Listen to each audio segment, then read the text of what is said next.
Headed to the beach?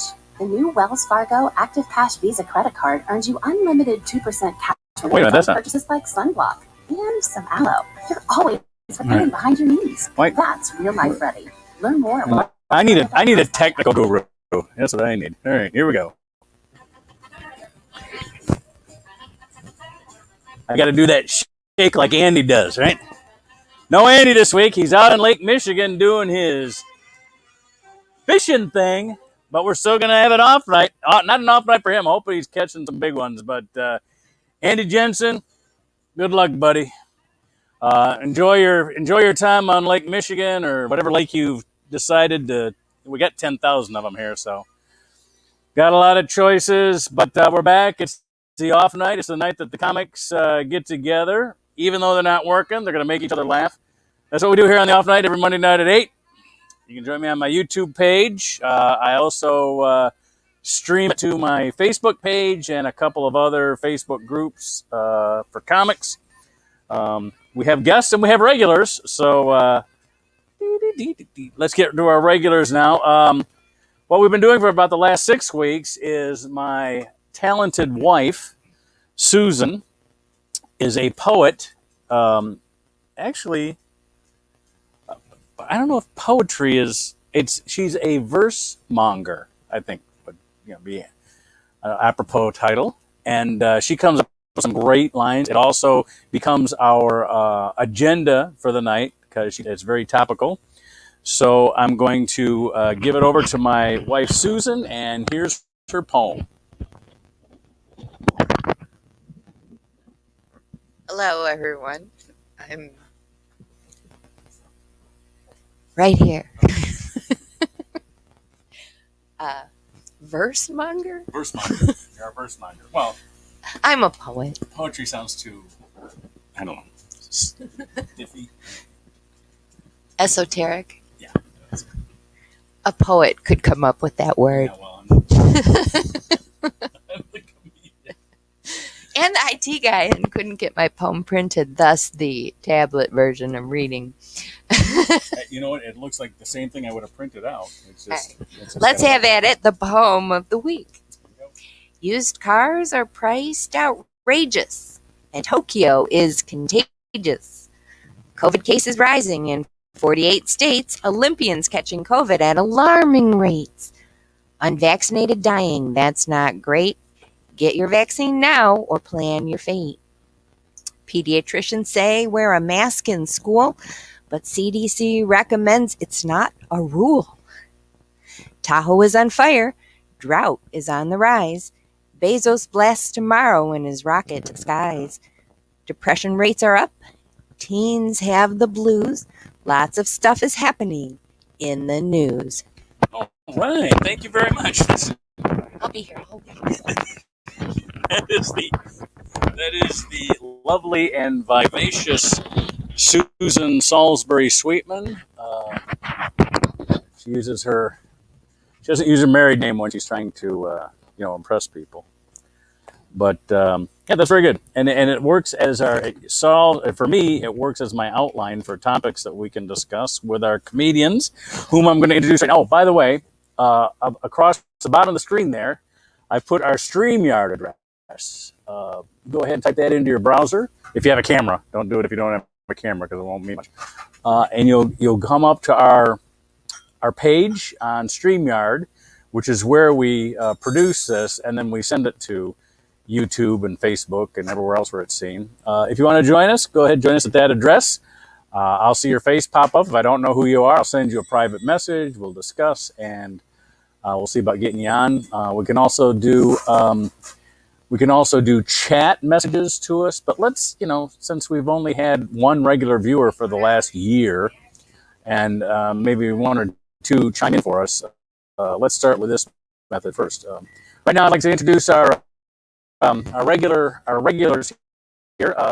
Keep them around because they always make things interesting. Our New York correspondent, who has been in the comedy business well over 40 years. Please welcome Sam Greenfield, everybody. I'm going to add him. Oh, here he is. Here he comes. Sam Greenfield. As soon as I see your face, you're live. Everybody. Nice having you here. And also from the from the tower, towering over Lake St. Clair in her new digs outside of Grosse Pointe. Actually, she's moved from Floodside to Lakeside, which is kind of nice. How about it for Kathy Ryan, everybody? I was thinking about that because we saw those pictures that you showed us last week outside your window, and the week before you were showing us pictures of your basement, which was a different kind of tide. So a little hard to tell the difference. Yeah, a little bit. There's a little more sunshine outside than there was in your basement. That's for sure. Yeah, this is true. Yeah. Anyway, as I mentioned in the intro, Andy is fishing, and he did send me a picture of something that he caught. I think it was a fish. Bad photo, so I'm going to count it as a fish, just because that's what he's doing. So good for him. I'm glad he got a chance to go out and do that.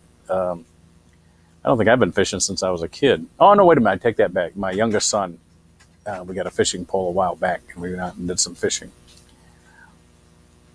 But anyway, so how's everybody doing? Sam was telling us about his new job at the Museum of Modern Art. And, well, you got this going for you, Sam. If you were at the Museum of Modern Art in Detroit, there wouldn't even be a restaurant there. Everything. Every time they have food there, it's catered. They actually have 4 restaurants. They have 4 restaurants at MoMA. Wow. They have the Terrace restaurant where I work. They have the Sculpture Garden. They have another one which is going to open. This is why I don't think I'm long for this place. I don't know if you've ever waited tables. I have not. But I have 5 two-seaters, right, where I'm waiting on. Right. And a 4-top. That's not a huge station, but it's kind of big. Right. I was told 2 days ago that they are going to add more tables and expand everybody's station. So it's going to be like 7 deuces and 2 4-tops. Now, they don't have any bus boys. I don't like saying bus boys because these are grown men. They don't have any bussers. Yeah. Right. It's team waiting. So in other words, if I see that Kathy has an order up, but she's over here, then I'll deliver it. Okay. But the problem with that is I, as the waiter, now I don't know it's there. Somebody came and delivered it. You see what I'm saying? Yeah. To me, it just seems a little disjointed to me. They're they're finicky. In other words, don't stack dishes on the table. Pick them up and shut the fuck up, please. Just stop. Yeah. But that's the way they are. Now, do they turn the dining room? How many? I mean, or do they do seating? No. Let me explain. There's no turning. Okay. It's from 11 to 4:30. Oh, okay. Because the museum closes at 6. Got it. Okay. So it's 11 to 4. And here's the other thing. It's 11 to 4:30, but we get there. We start at 10. No break. I'm sorry, that's not true. We have 1 half-hour break to eat. So it's called the family meal. This is at 10:30 in the morning. Beef stew, chicken. Yeah, it's a dinner. Yeah. It's a dinner. Makes you want to take a nap, not go to work. Yeah. So after that, there is no break. Wow. And so my wife said, Barbara said, is that legal? That you I don't go think it 5.5 hours without a break? Yeah. And I said, I'm not inclined to ask. Yeah. You have to come to a union town. You'd have a break, or there'd be a strike. Oh, I know. I'm SAG-AFTRA. I'm union strong. And when I worked at Safeway, I belonged to Retail Clerks International. No, I'm a union guy. The other thing is, I don't know if you've eaten at a restaurant that the servers have a handheld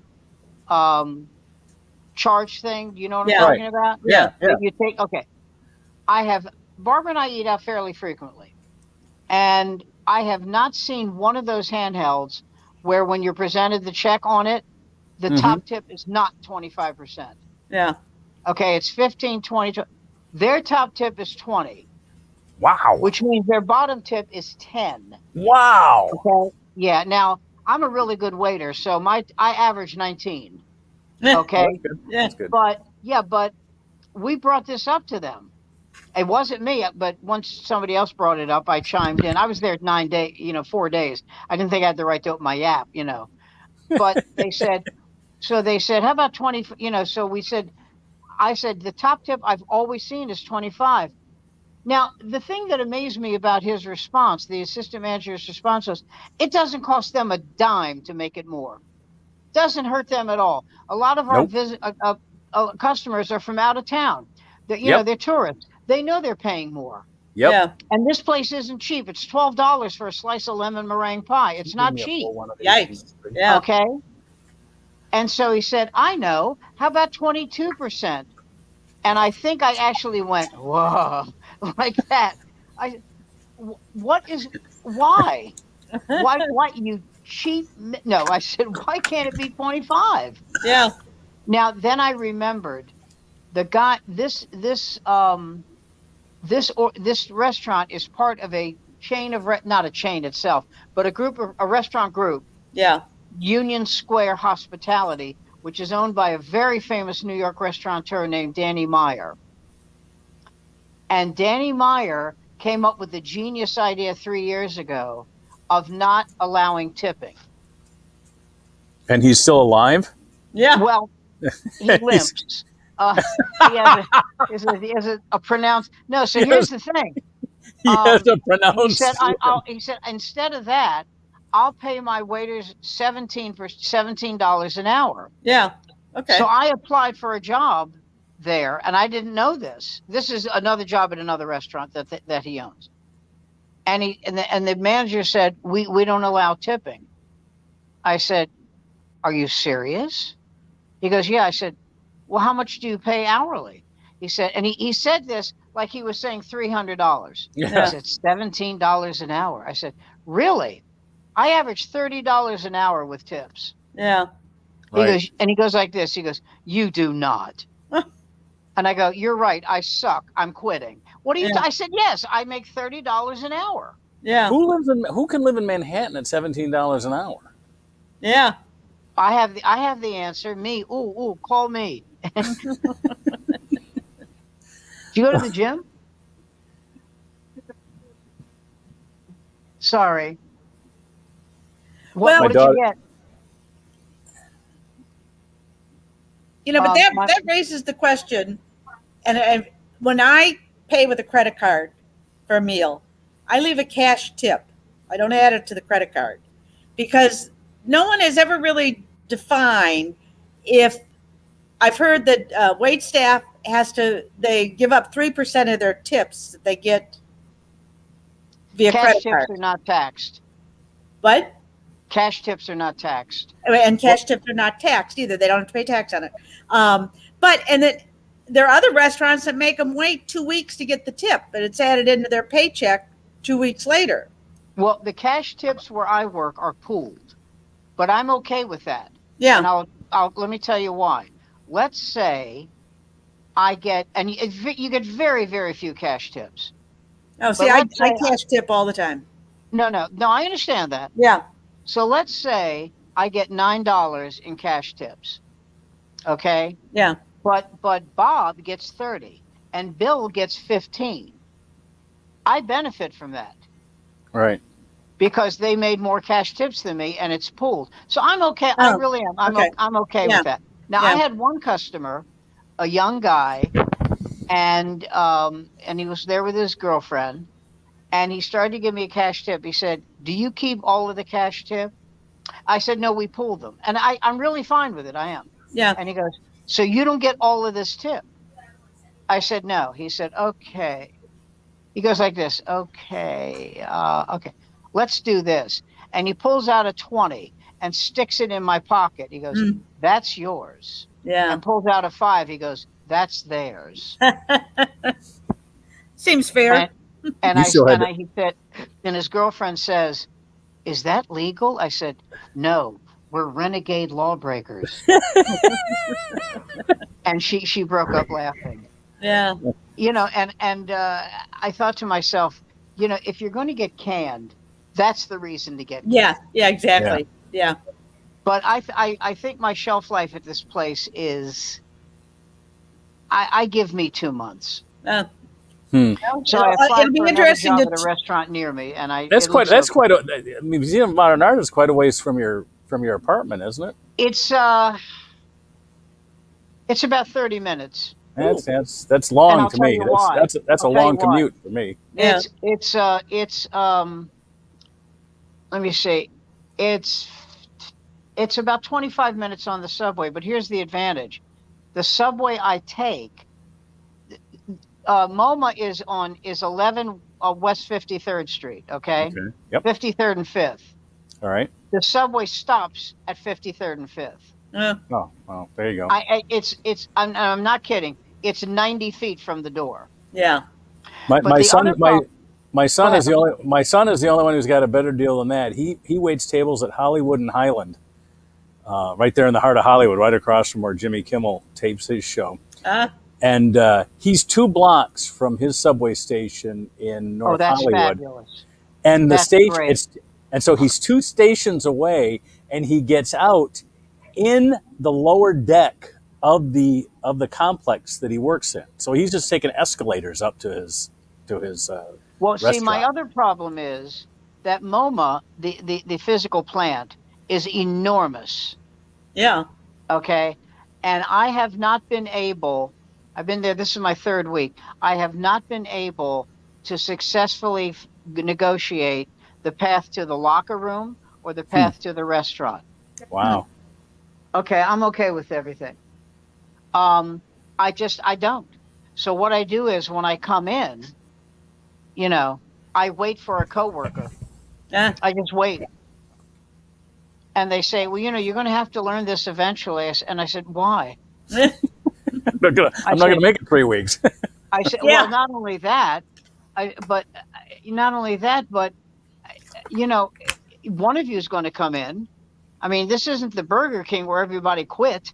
One of you is going to come in. Yeah. So, oh, by the way, changing the subject, the January 6th Insurrection Committee. Yeah. Yeah. Did you see who one of the people the GOP chose? Jordan. Yeah. Jim Jordan. God help us. God. He is truly an asshole. Yeah. Some of these guys I just disagree with politically. Yeah. But he's an asshole. Lindsey Graham is an ass. I love the fact that Lindsey Graham is defending Chick-fil-A. Yeah. Yeah. Okay. And he said to them, I've got your back. Lindsey, choose another term. Kathy has left us. I'm she's back. not forgotten. Okay. Yeah. What? I don't like a guy who everybody thinks is gay going, I've got your back. Yeah. Yeah. Great. Yeah. Go to the mat for Chick-fil-A, but not for For anybody. And by the way, that's your biggest concern as a senator? Yes. Yes. With all the problems we have going on right at the moment. Yep. What this points out is just how racist South Carolina is that they chose him again. Yeah. Man. Woo. Telling you, it's. I want to get back to waitressing or waiting. Yeah, tables. please. Let's do that. My daughters have done that, and here's the weird thing about my youngest 3 daughters. My youngest is 14, and they're already looking to hire her. I mean, the need for workers is so great here. I got a better one. I'm 73, and they hired me. Well, that's true. Yeah, I guess you're right. You know how many times before the COVID, I applied for a job as a waiter, and they went, well, you certainly, holy shit. Yeah. Oh, man. Did you get here on your own? Yeah. So. Exactly. Well, we won't have to pay for his medical insurance. No kidding. Yeah. And the bus from the home drops me off right at the door. Exactly. Sam, the lockers are huge. So if your walker is foldable. Oh, yeah. But you're talking about people quitting. My daughter was working for Tim Hortons, and I know Tim Hortons. Sure. You know Tim Hortons, okay. Sure. And of course, we've known about Tim Hortons for years here in Michigan because he was. Well, you're next door to the Canada, Great White North. Exactly. Yep. But she was at the time she was 17. and they were breaking labor laws because of the hours she was working her. But every time she said something about it, they gave her another $1 an hour. They just kept giving. She Yeah. was like up to $15 an hour, which is unheard of for a 17-year-old working. It's Oh, over God, 40, over 40 hours a week. So she was like rolling in the money. And then after a while, she just had enough of the situation, because it was like their whole thing was, look, we'll just hire somebody else, which was true before the pandemic. But during the pandemic, Not they couldn't. now. So Not she now. she just says one day, she goes, yeah, I'm done after 2 weeks. They go, well, if you're going to leave after this happens a lot, and especially since the last governor we had, Snyder, did away with, made us a right to work state. Which was kind of sneaky the way he did it, because we voted against it, and then during a lame duck session, he had the House and Senate, a Republican House and Senate, put it through for him, and so now you can just fire at will. And so they said, well, you can leave in 2 weeks, or you could just leave now. She goes, okay, have it your way. I'm leaving now. And so the day she left was like a Friday. They all the other people that she was working with got the task that she was doing, and she had been given so many things to do that they quit because they were given too much work, because everybody, and all of them, before Monday, they all had jobs elsewhere, and they had to close that Tim Hortons down for 2 weeks while they were trying to restaff the place. And every place they go where they waited tables. In fact, my one daughter works in a clothing store in the same mall where she was waiting tables. Every time she walks by to go to her car, it's like, can we come back? Will you come back? We'll give you more money. We need you. Please come back. I mean, it's just, it's amazing how I feel bad for the managers, because this isn't their doing. it isn't their doing. But they're catching the brunt of it. Yeah. A lot of it is not the young kids. The young kids are loving it because they can just, they can. No, it's the people 35 and 40 who are working there. Yeah. Well, the ones that and the jobs that aren't like this, that aren't labor intensive like that, or maybe they're skilled jobs or something like that. A lot of them took that year off and found out that they could be just as productive at home, and they don't want to go back. Yeah, exactly. They're finding. They found other jobs too. My wife says I go in, I commute to work, go downtown, have to pay $20 a day to park, and then I sit in front of a computer. I don't have to do that drive there and back, and I don't have to pay the $20 a park, and I don't have to go buy my lunch. I can sit here on my sofa recliner and put the laptop on and do the same work that I did down there. And so, Well, Barbara is, I think I told you this. She's what do you call it? Executive assistant to this CEO of this major marketing company. Her office is right behind me. Yeah. Right. Okay. She does her work from home. Of course, I'm banished to the bedroom where I'm. As it should be while she's working. She's probably got. She's probably got to concentrate on work. She said, "Don't take this personally, but you annoy the shit out of me when you're out here." I said, "How should I take that? Just fill me in. Like it's a dream come true. Come on." She's back with Chinese food. Please welcome. Not there. You're not sharing? I'm devastated. I'll have to eat my Indian food. Or wait a minute, my pizza. Or wait a minute, my fish. Take your Chinese food, you tramp. God damn it. Your long wang hung low, or whatever you call that shit. It's probably from Panda Express anyway. No, it's from Walong. It's a little Chinese restaurant. I just realized the other day we've been going to these people for 17 years. Wow. This is the longest I have ever lived anywhere. Anywhere, ever. You too? Yeah. We're in. And we're never leaving. I want to move to upstate New York. I want to move to Oneonta, a town of 6,000 people. But Barbara thinks, Barbara's like, she's not as strong as she used to be. There's something she hates about 10 below zero, and I don't get it. I do. Oh, I know. You're a snow bunny, for God's sake. Yeah.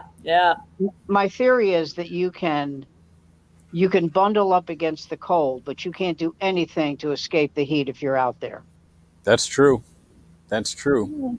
You can wear North Face and you can do that. And you don't have to go outside. Vermont is gorgeous. I'm going up to Vermont next week. I'm going to finish these 2 plays in this book. I'm going to write. Good. I think that's why I'm upset. I'm upset about the flooding we have here in Southeast Michigan because I used to tell people. Did you see my face? Well, exactly. Well, About the rats, they're upset. Yeah, the rats. Oh, the rats hate it. They just absolutely hate it. God damn water. But I used to just say, Detroit, as bad as a reputation as it has, we never have any natural disasters. Yeah. And now we got, we don't have really the Tornado Alley kind of misses it. It kind of dips down. I don't know if it's because of the Great Lakes or what causes the tornadoes to stay south of us in Ohio. Indiana, Ohio gets them, but they never. I mean, we'll get one. Once every 10 years, we'll get some tornado that comes through. Yeah.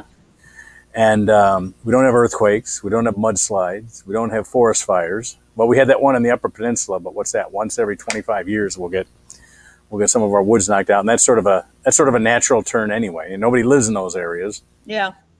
So this flooding kind of upset me. Did you see CBS Sunday Morning?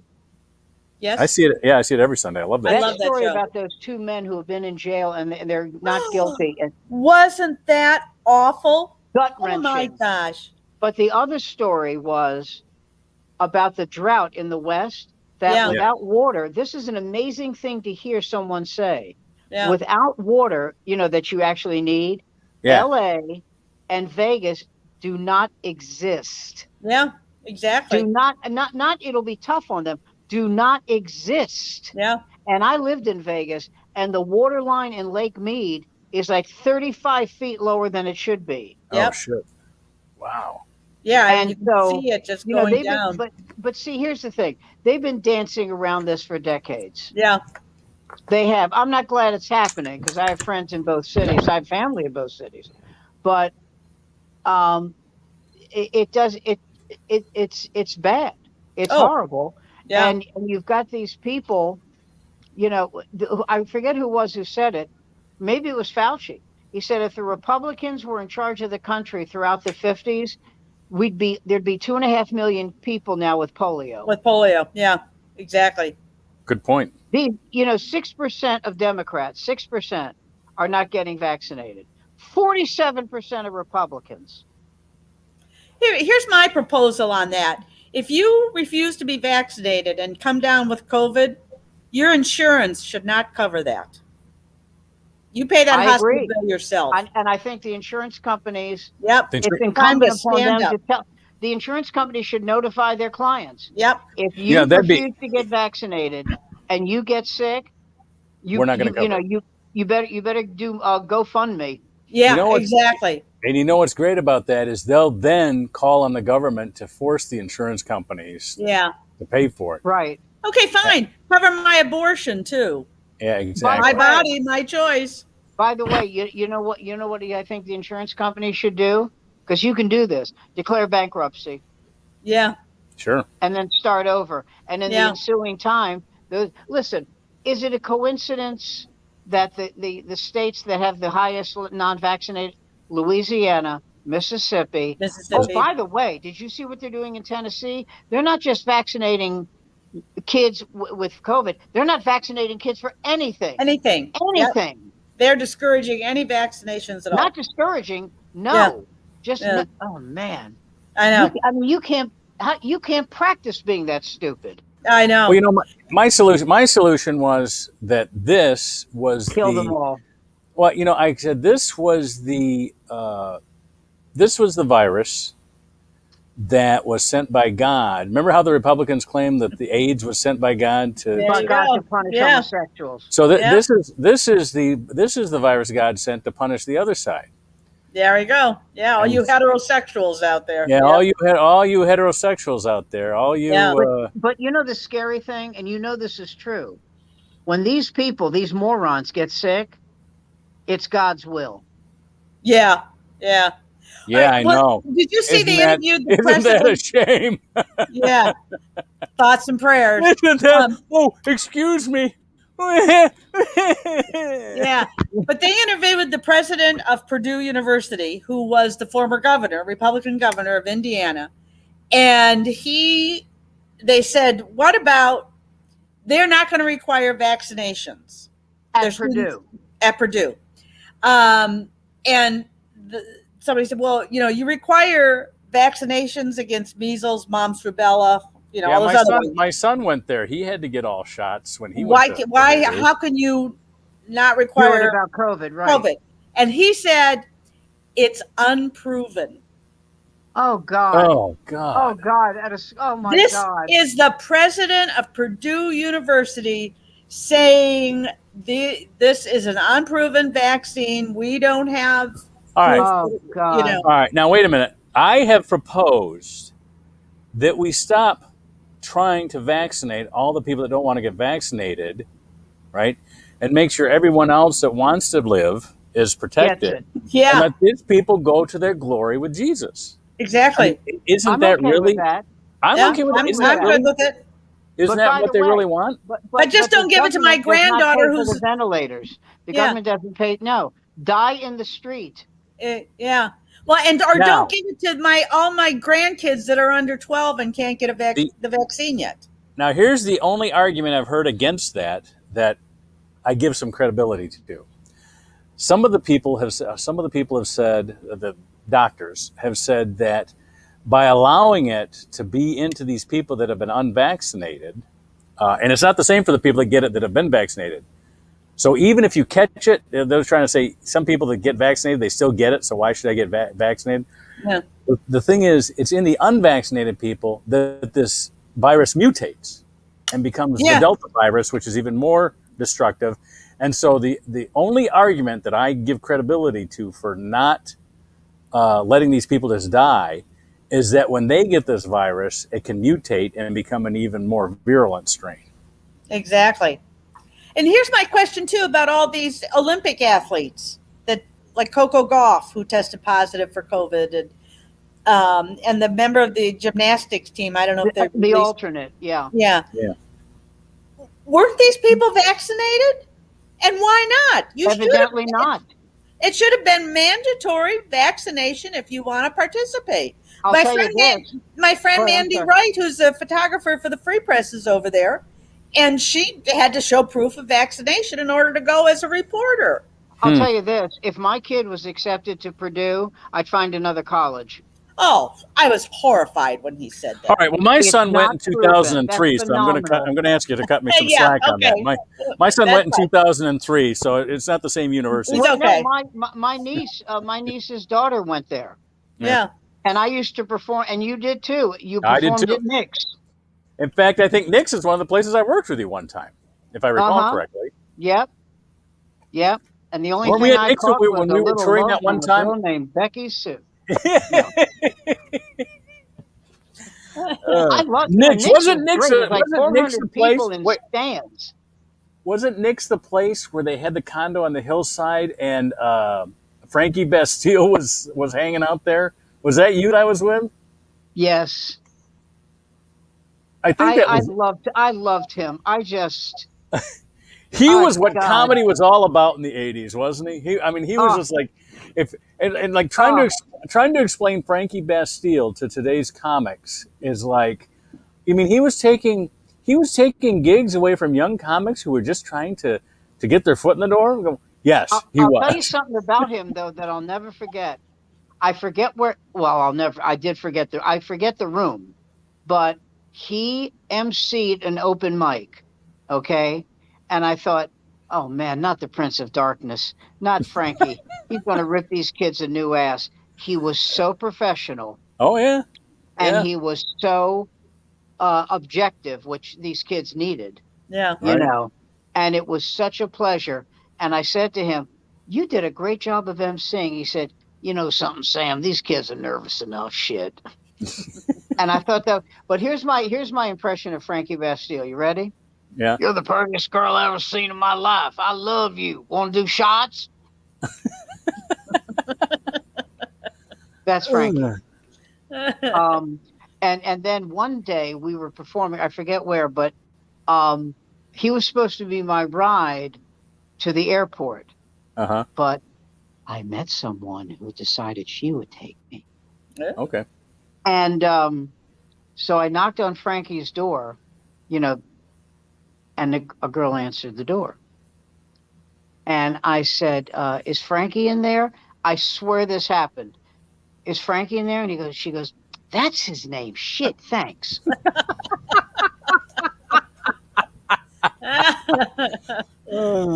That's the 80s. Yeah. That's the 80s. Yeah. Oh, man. There was a show on that came from New York called Girls Night Out. Yep. And but they had one guy, and I was the guy one night. It was the best set I've ever had on TV ever. I used the tape from that. I must have gotten 5 years work out of that tape. It was great. Yeah. But it was, here's the thing. It was amazing. I was working at Two Keys. Yep. In Lexington, right? In Lexington. That's right. Yep. On a Tuesday. And as Mark Klein said, leave your TV on so the thieves will know there's a comedian in the room. And I left the TV on, and after my set, I come back to the and I hear my voice in the room, and I'm on the air. Oh, wow! That's the freakiest thing I've ever had happen to me. It was me, Yeah. But the one thing, Barbara was with me, and the one thing I remember about that gig, about that Girls Night, it was hot as hell in New York. It was 97. It was awful. And one of the comedians, female comics, was this woman who was wearing a gold, I don't know if it was satin blouse. Okay. Now, it was air conditioned in the room, but it was 97 outside. And that blouse looked like somebody had hosed it. And I said to her, do you want to like ask them to take 10 minutes so you can, tell them you want to go to the bathroom and you can change into another blouse? And she said, Sam, it's either this or a University of Maryland sweatshirt. And I said, I got to go with the sweatshirt. She goes, then I will sweat to death.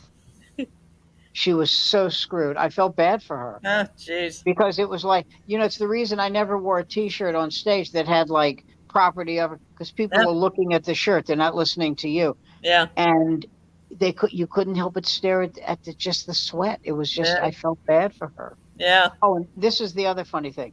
The host that night was Diane Ford. Who 2 years before Barbara was with me. And Diane was very direct in what she wanted that night. She was like, do you live near here? It was in D.C. I said, yeah. She said, how far away? I said, 6 blocks. She said, all right, I'm staying with you. I said, well, I have a couch. She said, I'm not sleeping on the couch. I said, am I sleeping on the couch? She said, are you stupid? You're stupid, aren't you?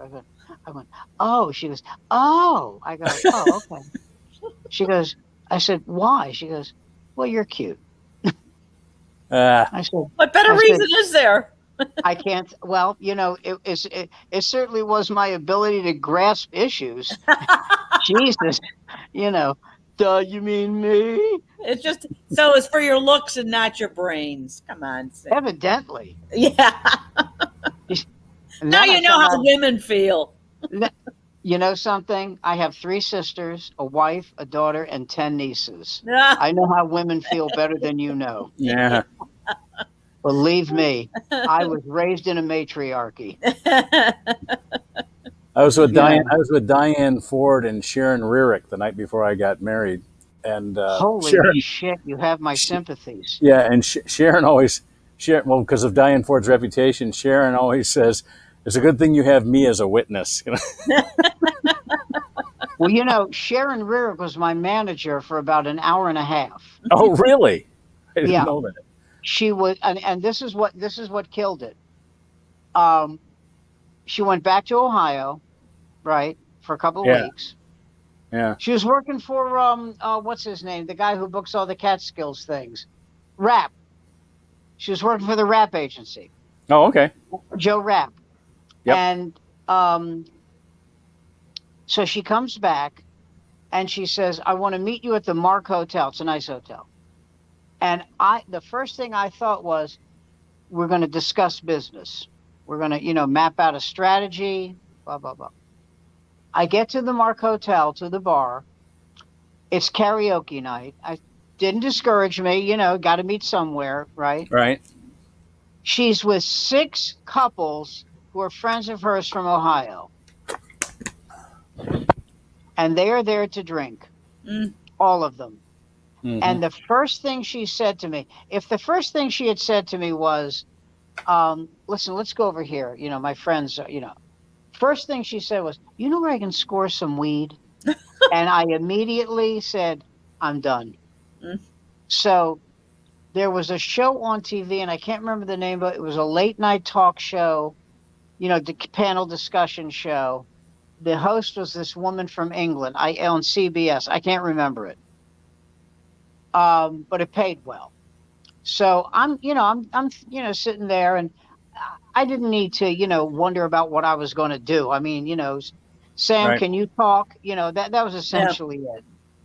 And she comes up to me and she goes, listen, I don't know what you're thinking, but you better get your head in the goddamn game. And I went, did you take a learning annex course to come up with that to tell a client? Get away from me. She goes, I said, get away from me. So the first topic was prison rape. Jesus. Yikes. Yeah. And one of the guests was Montel Williams' brother. I can't remember his name. I think it was Hanger On, but I can't remember his name.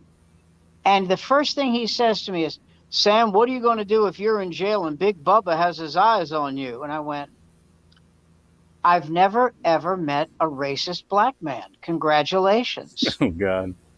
I said, also, you're making a joke about rape. So you're not only a racist, but you're stupid. And the host goes, and we'll be right back. More And after this. they went to commercial. I can't remember his name. Obviously Williams, and he goes, don't talk that way to me again. I go, or what? What are you going to do if I do? You're not going to hit me. Why? You made a joke about rape. I think you're an idiot. And he goes, you called me stupid again. I said, I did not. I called you an idiot. And the other guest just cracked up. I said, just try another approach, okay? Try being serious about a horrible subject. Yeah. So we come back on, and he said to me just before we went back on, you're going to apologize to me on the air. And I thought, he's clinically insane. Yeah. So we come back on, and he says to the host, excuse me for just a second. Sam has something to say. And I said, I do. I really do. How much money do you owe Montel? Because I've never heard of you, so I assume you're into him for, like, maybe, I don't know, rent, something, grocery money, nice shoes. Maybe he bought you those shoes. And you can hear the crew laughing. The tech crew is laughing. And he was so pissed. And he said something, and I thought of every comic I've ever worked with when he said this, you will never work again. You know what's great about that line? You'll never work again. Every comic's heard it. Every comic's heard that. Every comic has heard it. Every single. If a comic tells me he's never had anybody say to him he'll never work again, or you'll never work here again, you're lying. He's lying. Yeah. You're either lying, or it's his first night. Yeah. Exactly. You're not a real comic. So no, you're really not. And the thing that's great is I don't want to speak for you two, but the thing that's great for me is the places that told me you'll never work here again aren't here anymore. Fine and dandy. Yeah, they're not here anymore. No problem. But thank you. Yes. I'd like that. I told who was it? It was a guy in Baltimore who said, "You're never working here again." I said, "I'd like that notarized." Yeah. I Best said, news I've had all week. Yeah. "Yeah, please." It reminds me of a time when I was working, I don't know, 30, 40 years ago now. 73 years ago. Tell the truth. Yeah, he goes, and a guy got fired, and he said, "Well, you were only here on a contingent basis." Oh my God! Oh my God! What does that even mean? Really? Yeah. You mean like it when you're a new waiter, you shadow an actual waiter? Was it like that? Yeah. Oh my God! It was like Oh that. that's great. It was Oh like my. it was like, and this was when I was still an opener, and so this was like the middle. And he goes, and so he says, well, that's why I hired Sweetman, because I knew he could middle if I had to get rid of you. And so, it was like, Oh my God! I had to. Schliebner died. Yeah, I told you that.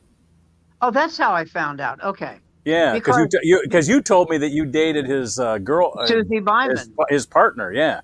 Susie Byman dated for about a year. Yeah, that I didn't know, but I did know that he had passed away. Well, you know what? There are people that didn't like Jim. I liked him a lot. I mean, I tell you what, he's the first guy that, not only the first guy, well, not the first guy, one of the early guy. When I started stopping doing middle and just doing headlining, he's the guy that gave me, 6 or 7 weeks a year of work, because at that time he had 3 clubs. I liked Jim until I found out he hit Susie. Well, I didn't know that until you told me. No, so and I didn't either. And he's gone now. So what can I do? Yeah, exactly. And here's the thing: up until then, I think it was Mark Klein said, "Come on, she hasn't pissed you off." Oh, we gotta get Mark on the show sometime. He'd be a great. Oh God, how great would that be? Oh, yeah, I told you the story when he took me to Churchill Downs. Yes. Yeah. That's one of the greatest moments in my life. I'm sitting next to him and he goes, "Sam, unless we're picking out furniture, would you mind sliding over one seat?" I'd never heard of the homo seat. Ever. Oh, that's funny. I guess that's a Midwest thing, because we grew up with that. Well, Ray Romano knows about it. Oh, does he?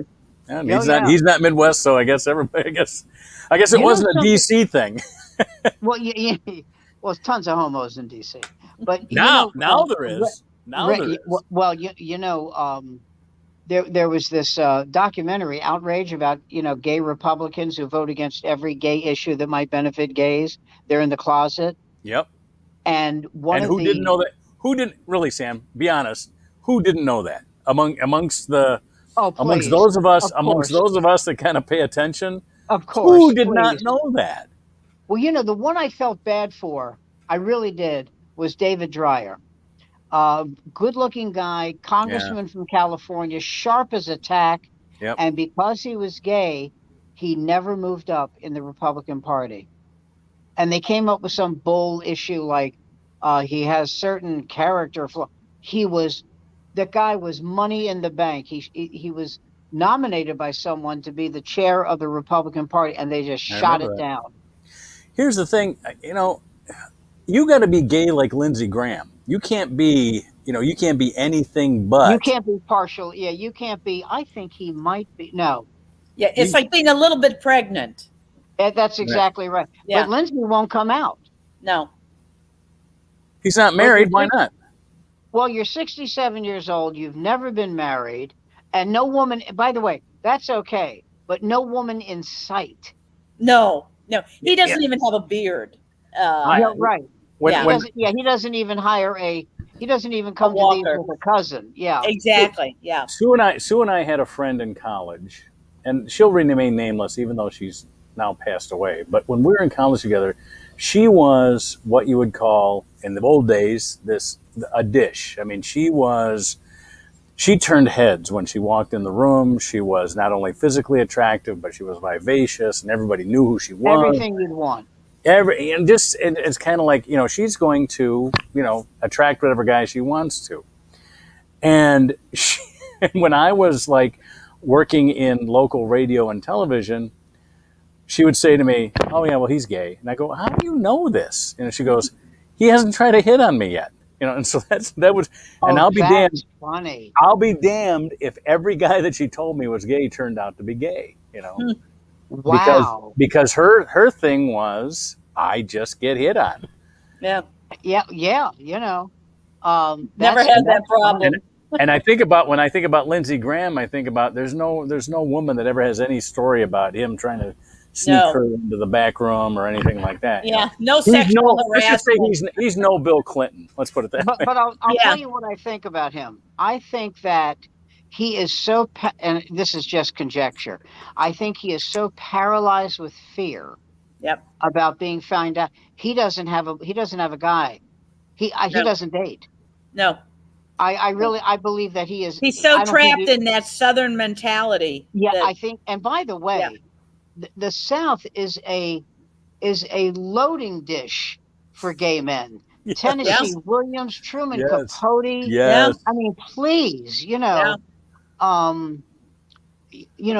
Favre. I'm putting it out there. Wait a minute.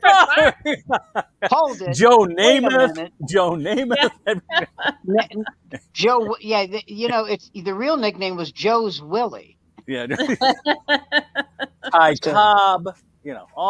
Big queer. Shoeless Joe Jackson. The shoes weren't on his feet.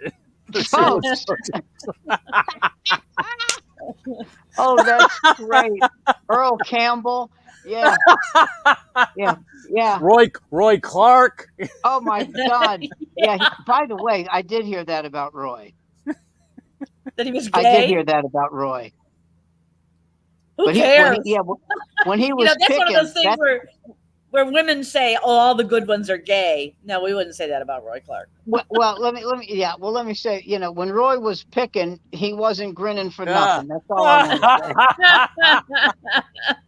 to say. I'll tell you something. Do you remember Buck Owens? Yeah. Yeah. Oh, yeah. So Buck Owens, you remember this? He put an ad in a paper or something that he was looking for a wife. Do you remember this story? No, I don't. And he got like tens of thousands of responses. And a friend of mine who's from the South, he's from Tennessee, and a big country music fan said, only in country music, not in rock and roll, not in jazz, could someone as butt ugly as Buck Owens draw that many women. Yeah. And I said, well, but why? Because, and Kenny Rogers said this. He said, if you're in rock and roll and you record a hit, you'll have a hit for a year. Right. If you're in country music and you record a hit, it's for life. Yep. Yeah. And I said, so I said to him, I believe you, but give me an example. He goes, Freddie Hart. Freddie Hart recorded Easy Lovin' in 1972. He milked that cow until he died in 94. Wow. Yeah. He had one hit. I mean, he played more than that when he performed. Right. But it would say Freddie Hart, Easy Lovin'. And Kenny Rogers, Kenny Rogers wrote a book that I think everybody should read who's in show business called Making It in Music, the business side of entertainment. Just things like how to fill out a W-2, how to fill out your, if you're in a band, how to fill out your, if you're the leader of the band, how to fill out your band guys' tax forms. Yeah. How to get them on Social Security, all that. Yeah. Just very technical stuff. He said, people forget this and they go, wait a minute, I made $800,000 and I don't have any money because you didn't read this book. Yeah. It was really something. He's a very smart guy. And that's the reason, by the way, he went from rock, first edition, to country. Oh, that's right. Yeah. That's the reason. Yeah. Because he knew he'd have fans for life. Yeah. Good point. Yeah. Probably a good idea. When I was doing the radio show in Vegas, we had a week's worth of free Kenny Rogers chicken because they're one of the sponsors. Oh, okay. So the guy who managed the 11 restaurants in the Nevada and LA, the Kenny Rogers one, he said, he takes me aside. He goes, I know the potatoes suck. And I said, why are they in water? You know, there's like a little layer of like potato water. He says, I can't explain it. It's something Kenny Rogers grew up with. I said, the potatoes would taste great. He goes, I can't explain it. But how do you like the chicken? I said, the chicken's great. Yeah. He said, do me a favor. He said, I listened to your show. Please just talk about the chicken. I said, and I said, you have my word. You have my word. I said, because you were man enough to say what you just said. Yeah. You were honest enough, not man enough, but honest enough to say what you just said. Yeah. And I said, do you have desserts? He goes, yeah, we got a chocolate cake and a mud pie. Ooh. So I tried them, and I went on. I said, folks, I don't care if you go to Kenny Rogers and don't eat the chicken. Eat the mud pie. You'll come back every night of your life. You will come back every night until somebody says, you know, you're getting fat. That cake is so good. That mud pie is so good. Please trust me. And people called and they would say, man, that mud pie is. So one day, you know, the advertising cycle ended. And he said, we're going to re-up for another 3 months. And he goes, make it 6 months. And he walks up to me and he says, you saved our ass. He said, anytime you walk into a Kenny Rogers in Las Vegas, you don't pay. Wow. And I said, okay. So I walked in with two friends and we ordered $43 worth of stuff. And that ended. And that ended. Sam, I was just talking about one meal. I said, well, I won't eat there again for 3 weeks. He goes, okay, we'll leave it on. But the food was out of this world, except for those goddamn potatoes. Isn't that weird that they'd let that pass? He grew up with it. Yeah. But the potato, it's just, you know, they were like watery and it's Jesus. Yeah. All right. Well, in light of the fact that Andy's not here, yes, I thought I'd bring up a sports question. Uh-oh. Yes. Oh, I'm sure I'll know. Not a question, but just an item. Miguel Cabrera is 1 hit away from Roger Hornsby, and then Willie Keeler is next on the list, and he's only six hits away from Barry Bonds. So on the march to hit greatness, he's I think he's 39 or 40 right now on the. Well, he's a first ballot. I mean, he's a lock. Oh, how can he not be? Well, he's he's going to pass. The guys the two Tigers that are ahead of him are probably he might catch him this season, if not this season, the beginning of next. But he's got after Barry Bonds, and I got the list around here somewhere. But he's got Sam Crawford coming up, and Sam Crawford played for the Tigers when Ty Cobb was on the list, right?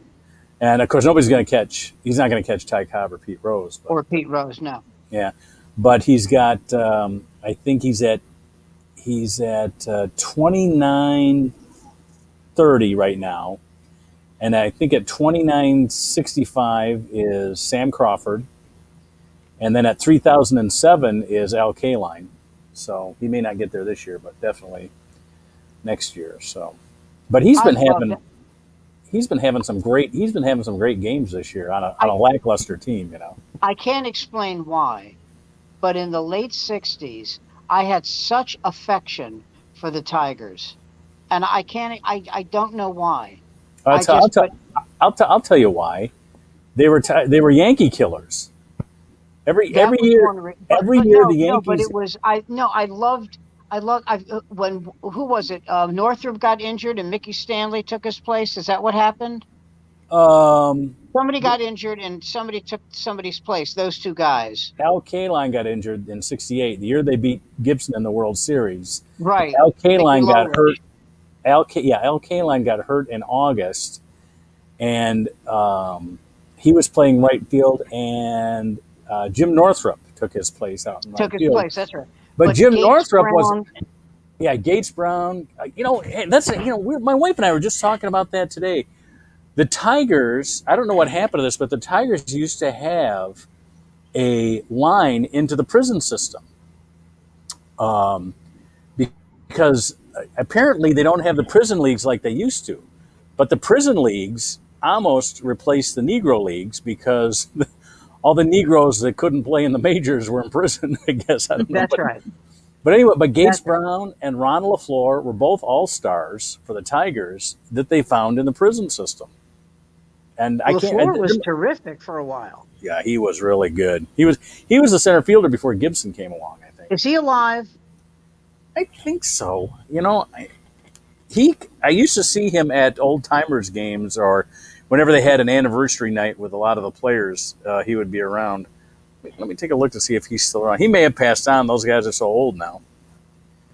But, well, let me see. We're talking about 68. That's 53 years ago. Wow. So, yeah. So you got Norm Cash. You got Bill Freehan. Yeah, he should be in the Hall of Fame. Yes, he should. Bill Freehan made 13 straight All-Star games. Oh, listen. There was a guy who played for the Minnesota Vikings.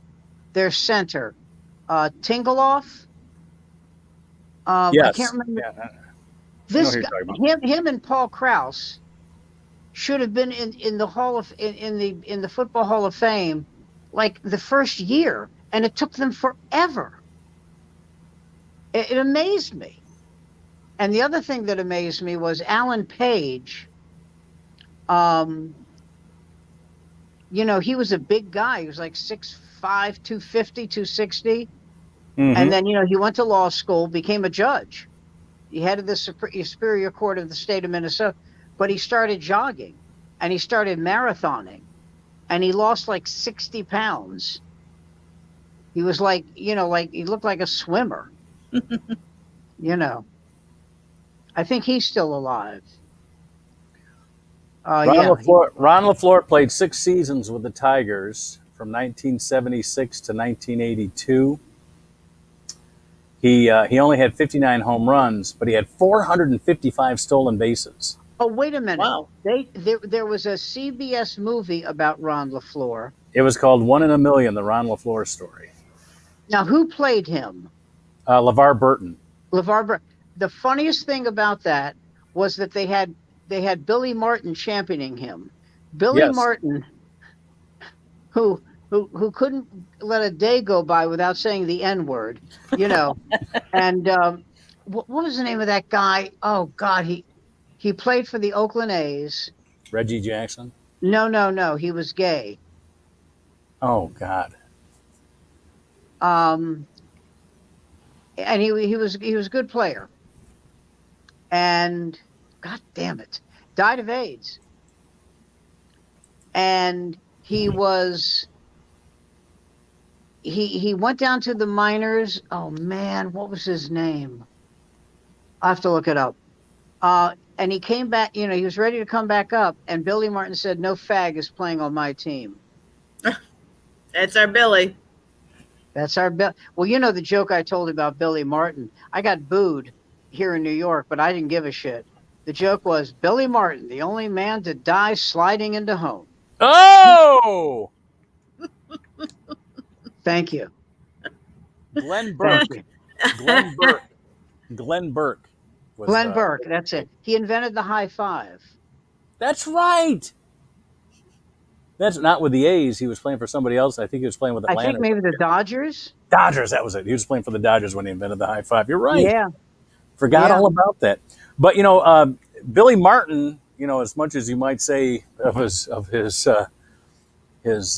bigotry, he's the one, at least it was portrayed in the movie, that was at the prison, the Jackson prison, that saw these teams play and said, "Do we have scouts here?" and the general manager at the time, I think, was I can't think. Campbell. Campbell was the general manager. He says, "Yeah, we've been scouting the prisons for at least 20 years now." And he goes, "Well, we got to come over here more often." Yeah. They found Ron LaFleur. Sure. There were a couple players. Ron LaFleur and Gates Brown, of course, were the big ones. And Gates Brown, he was playing in the 60s, and he had the designated hitter come up in 73 in just the right time. That extended his career 4 more years. because he was about ready to retire in 72, and then they came up with a designated hitter in 73, and it was like, all right. There was a guy who wrote a one-act play here in New York called Cant, C-A-N-T, Cant. Uh-huh. And it was 3 15-minute vignettes. And one of the vignettes was so goddamn funny. This general manager is telling a player, we can't keep you on the team. And he goes, why not? He goes, we got 20, you're number 26. We got to send you down. Right. He goes, wait a minute. That's bull. Why can't you get, he says, because the other 25 guys are better. Hey, I'm sorry. I don't like saying this. I know this hurts. And he goes, well, why can't I DH? He goes, you can't hit. The DH has one job. You know what the DH stands for, Bill? Designated, listen carefully, hitter. You can't hit. Okay? If you can't hit, you can't be the designated hitter. Do I have to go further? You can't hit. I've watched you. You can't hit. If you get a loud foul, you think you're doing great. And the guy said, well, you don't have to say it like that. He said, so he said, so I'm going to Albuquerque. He goes, yeah. And the guy sits there for 30 seconds and goes, Albuquerque's nice. It's a nice city. He goes, yeah, I kind of think this is the last roundup. We'll keep you at your major league salary for this year. And then, you're a free agent. He said, how old are you, Bill? He goes, 36. He goes, oh, you're done. Yeah, exactly. Yeah, you're done. Well, that's like in the movie Moneyball.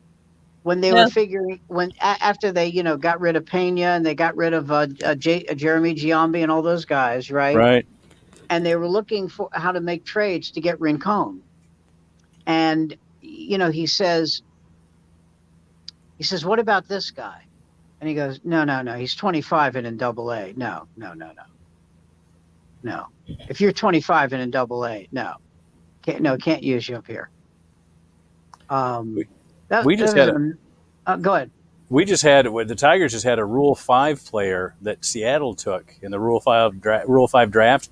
They got returned to us, and wow. And we took him back, which is how embarrassing is that? I know, but the thing is, we took him back because his only problem is his control, and he's only like 25. And they said, you know what? We'll put him down in AA or AA ball, and see if he can't fix that, because pitching, everything else about him except he gives up too many walks. If they can get a coach that can fix his control, it's a head. For pitchers at that point, it's a head game. If this guy's got great stuff, well, you remember Bob Moose? Yeah, Bob Moose was a really good pitcher, and then one day he couldn't hit he couldn't hit an ocean if he fell out of a boat. He barely could get the ball in the catcher's mitt. Yeah, he was an all-star too. I mean, he was good. It was a huge and just one day he just, he's walking 3 guys in a row. I mean, he can't pitch. Well, we had the same thing here. We won the '84 World Series, and the MVP in both the regular season and the World Series was Willie Hernandez. Yes. And so the next year, and we'll never forget this in Detroit. The next year, he said, "My name is Guillermo. I came here as Willie because I thought it would help me acclimate myself to the Americans, but I'm Puerto Rican, and my name is Guillermo." Couldn't save a game after that for the rest of his career. He was giving up with Willie. Yeah, that's what everybody said. Please go back to Willie. Everybody said, please go back to Willie. You're talking about that. You're talking about that '60s team with Norm Cash and Bill Freehan and Willie Horton and Jim Northrup and Mickey Stanley. One of the greatest managerial moves for the World Series. Now, this was the last series before they had playoffs. The Tigers won the pennant after a long pennant race, and the Cardinals won theirs. No playoffs. They just went right into the World Series on October 1st, right? Mayo Smith was the manager at that time. Had now Al Kaline is back from his injury. So he's got Willie Horton in left, Mickey Stanley in center, And he's got Jim Northrup and Al Kaline in right. So he's got 4 outfielders. And he had Ray Euler, who was hitting .081 playing shortstop, right? He took Mickey Stanley out of center field, put Northrup into center, and let Kaline play right, which is where he's played his whole career, right? And he turned Mickey Stanley in that. They were so far ahead of Baltimore and Cleveland in the standings that for like the last 2 weeks, he put Mickey Stanley at shortstop to let him learn the game and not in spring training. He learned shortstop on the run. On the run. He may have played it in high school, but I mean, he hadn't played it in like 10 years or something like that. So, but one of the greatest managerial moves at all time, because that gave him 8 bats in the lineup, you know. And Stanley came through, like you said, in spades. He sure did. Because I'll tell you something. When Mickey Lolich pitched that 7th game against Gibson, everybody on the planet said, "Well, it's Gibson." Yeah. Oh, yeah. Absolutely. Gibson in the first game, Gibson broke the record. He had 17 strikeouts in that. He slaughtered the tie. Oh, by the way, this is one of the greatest stories I've ever heard. Bob Gibson, I can't remember the player, but when Bob Gibson was like in his 2nd year, he's in spring training, and a player hit the. Oh, go ahead. Oh, is this the one where they're in an old timers game years later? He drills him. Yeah, and he drills him. Yes, I love that story. So the story is that this guy hit a home run off of him in an old timers game 5 years before. Right. And the guy gets up against Gibson, and you're supposed to be throwing like a beach ball up there, right? Right. Gibson throws one and he nails him right in the ribs. I love that story. I love that story. Well, my favorite story about Gibson is Tim McCarver was his catcher. Right. That's who, he said, "I don't give a shit who's on the roster. That's my catcher." So he's having a little trouble with his control. And I think McCarver was like in his 2nd year in maybe an organized ball, but in Major League Baseball. And he walks up to the mound. He goes, "Hey, Bob." And Bob goes, "Get the fuck back behind that plate or I'll kick your ass in front of this entire crowd." And they said to McCarthy, "What did you do?" He said, "What do you think I did? I dropped my glove and I said, 'Put him up.' I went back." "What are you, nuts?" He said, "This guy was a beast. Are you kidding me? Oh my, what did I do?" By the way, you know who gets away with murder? And this really bothers me. Deion Sanders, what he did to McCarver. You know what I'm talking about? What did he do to McCarver? Okay, McCarver is interviewing, I think it was football players, because he also played baseball, Deion Sanders.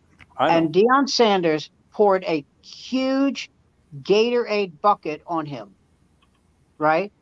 Right. And then 3 minutes later, he poured another one. And then 3 minutes later, he poured another one. Because McCarver said, "I think that by playing baseball, he's hurting his football." That's why he did it. And he got away with that, and no one ever spoke up for McCarver about it. And he wasn't suspended for 1 game. Wow. And McCarver looked at him and said, "You're a real man, Deion. You're a real man." No one did a thing. And I always thought, what a shitbag. Yeah. And he was interviewing one time Michael Irving. Mm-hmm. Right, the wide receiver. Wide receiver for the Cowboys, yeah. Yeah, and he goes, "Hey, remember when you and I used to go out whoring?" I go, "Whoring? Whoring? The women you picked up were whores? You were both married and they're whores?" Yeah. I mean, I think he got away with murder. Yeah. I always did. All I gotta say, I gotta thank the Atlanta Falcons for taking Deion Sanders 2nd in that draft, because we would have ended up with him.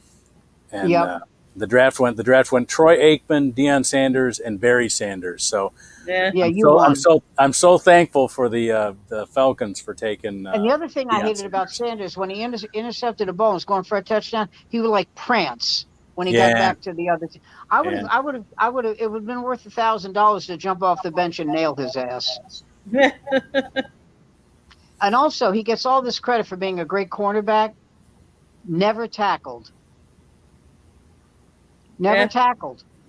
And they said, well, he never threw to his side. Of course they did. Of course they did. Yeah. You know, I always say, you know, I hate him. I can tell. Hey, has your team come up with a name yet in the NFL? Or are they going to The say name what the I've football team? heard was the Red Wolves. Ooh, I like that one. I like the Washington football team. I like the Washington football team too. I I like really that better did. than the Red Wolves. You know what I does like that too? have to do with Washington? This is the last year of the Indians too, so we could have the Cleveland baseball team next year too. No, they'll come up with something. They're talking about the how Spiders because I think they were the Spiders early on. How about the Cleveland Mistakes by the Lake? Too wordy, too many syllables. I don't Okay. like it. Yeah. How about the Cleveland Eerie Circumstances? Yeah, there you go. Again, too many syllables. Let's. Okay. How about Cleveland Sucks? Come on now, come on. Cleveland's fun. Wouldn't that be great? Cleveland Sucks. How'd you come up with it? Have you been here? Yeah. Oh, Oh, come Cleveland- on. Cleveland's No, actually, I putting like itself Cleveland. together. Actually, I like Cleveland. Great Lakes Yeah. Symphony, Baseball Hall, Rock and Roll Hall of Fame. Yeah. You know what they have in Cleveland that no one talks about is the Millionaire Mile. Euclid Avenue. Yeah. In the early 1900s, every millionaire industrialist lived in Cleveland. Rockefeller, Carnegie, and they have these. And I took the tour. I took the tour of these houses. Yeah. Magnificent houses. You know, really, really something. You know, it was fun. And my favorite thing about Cleveland was when I played Hilarities in the Flats. The owner, whose name I can't remember, who was this older guy who like worked out and would wear like gym shorts and, you know, a sleeveless, you know, a strap T-shirt, you know. Yeah. Right. And he was having an affair with one of the waitresses.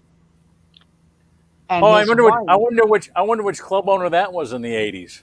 wait a minute, hold it. And his wife was the cashier. And so one night, the waitress comes up, and looking for change. And she gives her change. The wife slaps it in her hand and slams the drawer shut. And I was high as a kite. I mean, I think I smoked Brazil. And I was, you know, and this is like 1980 something, and I just didn't care. I just, you know, and so when she slammed the drawer shut, I went, I sense tension. And the owner, Tony, I forget his name, and the owner takes me aside and says, "Don't make trouble." And I looked at him, I said, "I'm not the one who made trouble."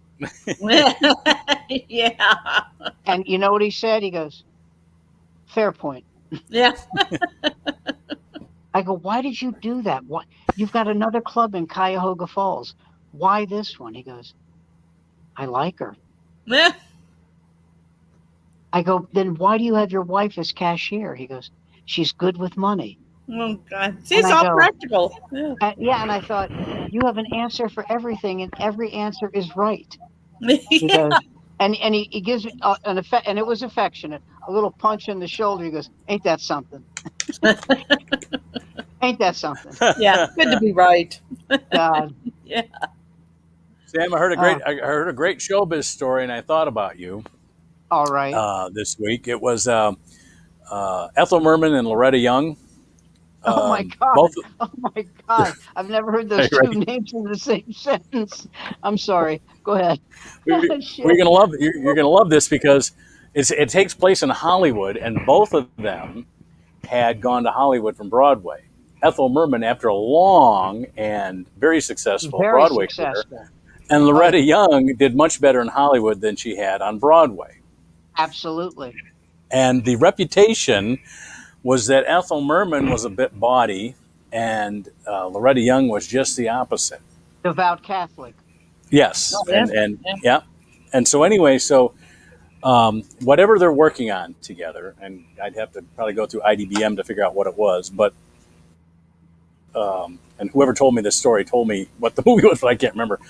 She goes into Loretta Young, and she's dropping F-bombs and this and that That's and my cussing girl. and goddamn. And Ethel Merman is just bawdy as can be. And Loretta Young was famous for having a curse jar in her dressing room. And Oh so God. you had to put, at that time, a dime, which was a lot. You had to put a dime in every time you made a curse word, and Curse. she gave it to charity, right?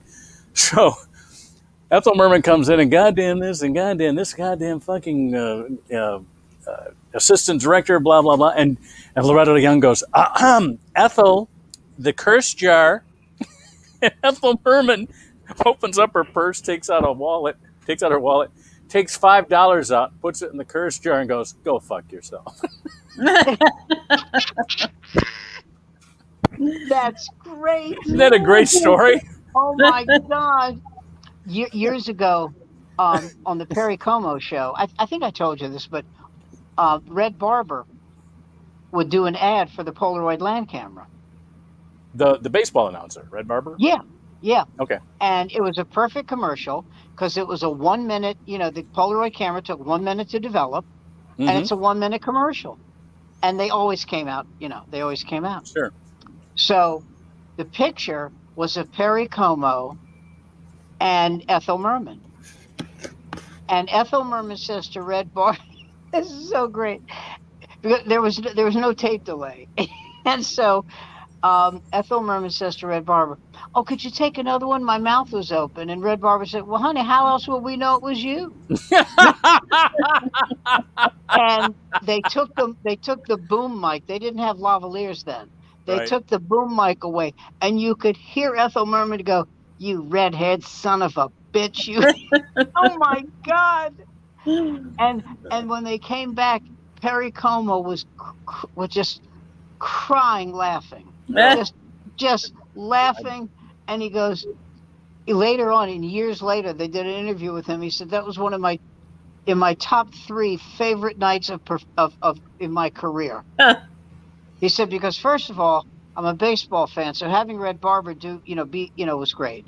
Yeah. And then watching Ethel Merman lose it, oh God, he said, I laugh now when I think about it. And he burst out laughing. He couldn't control it.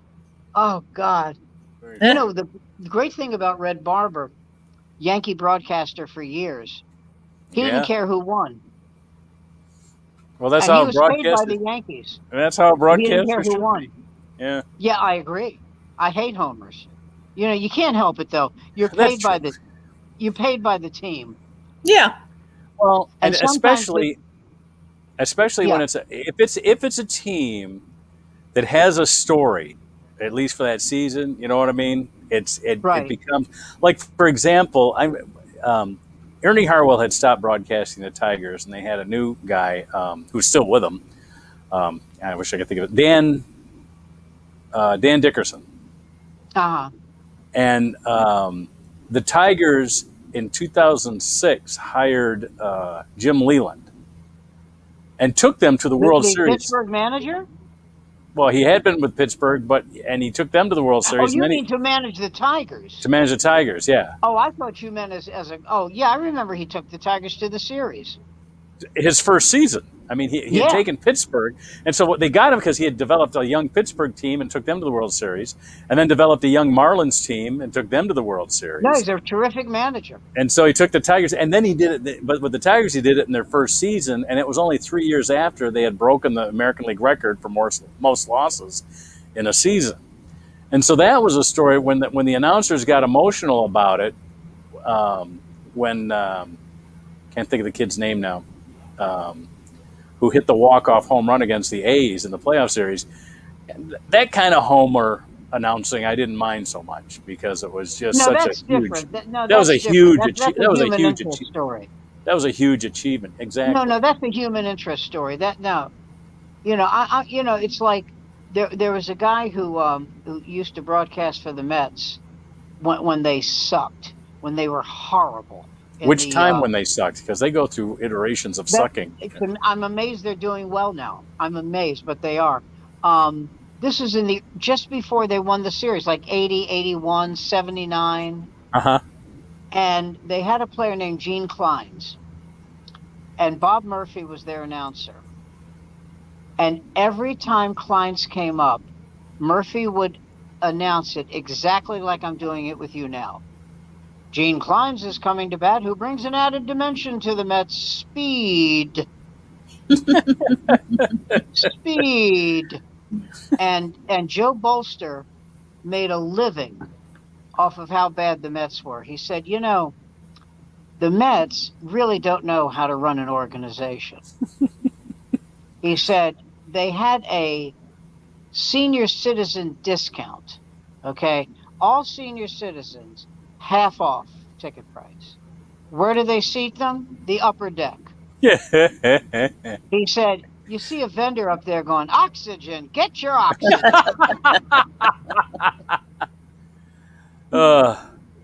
Yeah. Remember when Joel Bolster was going to be the next big thing?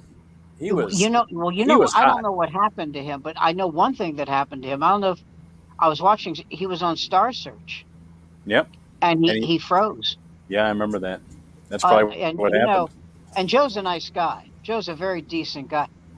I actually dug my fingernails into my hand so deep I left indentations. It was horrible to watch. He just completely stopped. Did you see the time Dennis Regan? You know Dennis Regan, right? Yeah. Or was it Brian? Who's the big one? Is it Brian? That's Brian. Okay, it was Brian then. It was Brian at the Just for Laughs festival in Montreal. He comes out. He comes out. We'll see if I can find the tape and bring it up next week. But anyway, he comes out there and he's doing his Brian Regan stuff and jumping all around. He gives his first line, nothing, and he just kind of stops that whole character, right? Right. So he just stops, and so then but it's only like a second, or maybe a half a second. So then he goes back into it. So he's jumping around. Gives a second line. Nothing. And he just this time he stops and he kind of tilts his head. All right, I'll give it a third shot. And just eats it. And then after that, he's just trying to throw out anything. He just kind of sits back and goes, all right. You can see it. You can see the wheels turning. All right. Only the A material. And so then he starts going into his stuff that has worked for years and years. Nothing. Just watching him eat it. It was quite a scene. You know what? I'm just going to Google Brian Regan eats it and see what I get. Brian Regan eats it. Yeah. Well, do you remember Rick Reynolds? Yes. Rick Reynolds was supposed to be huge. He was managed by Rollins, Mara Joffrey, and Bresner. I do right? remember that. The people who managed Letterman and Woody Allen. He had a Showtime special, but I'll always remember him for the Montreal Comedy Festival when he was the third act up, and when he walked up, he said, "Is it me or did those last two guys suck?" Oh. And I thought, why? Yeah. Why? Yeah. Who taught you that one? Why would you do that? Yeah. Jesus. Jeez. All right, I got him telling the story on Jimmy Fallon, and another time where he's telling the story, but I don't have the actual tape of him eating it. So I was with Dennis on a subway. We were doing a gig in Connecticut, and Dennis kept his car in Queens. Cheaper parking. You could park on the street.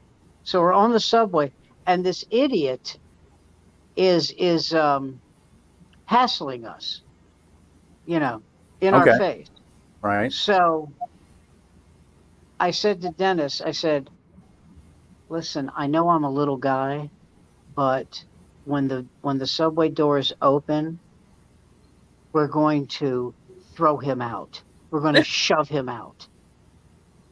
And the doors open, and Dennis was with me on this, and we shoved him out. And he lost his balance. He didn't fall.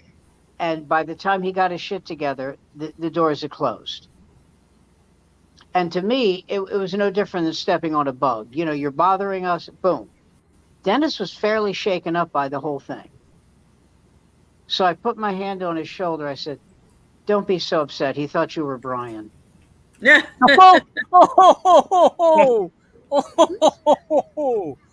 Oh man! And he actually he had done a couple of Tonight shows, Dennis. Yeah. He didn't have he wasn't Eric Douglas. That sad sack. Oh my God. So bad. Is your daughter working tonight? No. Yeah. No, don't have to worry about that. Well, I've had enough baseball talk for one night, guys. Next week we're going to discuss electrolysis and hair coloring. How's that? All right. I'll go with that. I was hoping for Brazilian is what I was hoping. Oh, okay. Well, yeah. No demonstrations. You know that old joke, right? About they told George W. Bush that 3 Brazilians died in a plane crash, and he goes, "How many is a Brazilian?" And the other one, I think we know. I think I actually told this joke. What's the difference between a chickpea and a garbanzo bean? Donald Trump has never had a garbanzo bean on his face. Ooh. Thank you very Good much. night, Sam. All right. I'm leaving. I love you all. Love you. See you next Monday. It was good seeing everybody. We'll see everybody next Monday, and let's hope Andy caught the big one. He Fish. well, The big and I hope he Big catches fish. and I hope he catches a fish too. Yes. Yeah, that's Exactly. That would be great. Take care, everybody. Okay, guys. Bye. Bye bye.